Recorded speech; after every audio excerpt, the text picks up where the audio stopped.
constitutionality, again, the doctrine of operative facts.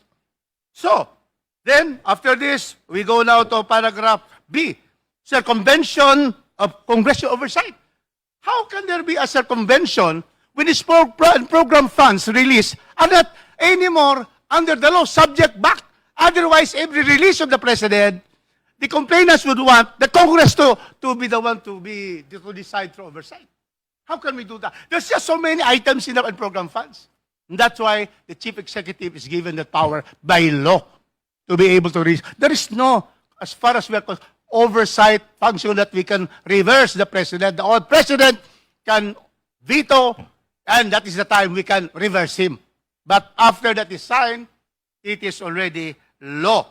So there is also nothing in paragraph B, circumvention of congressional oversight. Then we have again legal conclusions. You do not put in a complaint your legal conclusions. The judge will decide on that.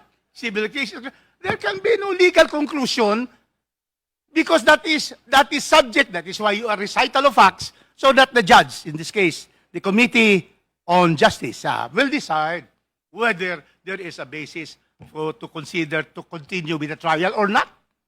So, Madam Chair, clearly, the doctrine of operative facts absolves everybody in relation to unprogrammed funds. In relation to PD presidential of the special provision number 1 of the 2024. Doctrine of operative facts. As early as 1971, Serrano de Agbayani versus PNB. Moratorium case, the moratorium of non-payment of utang to the government on housing.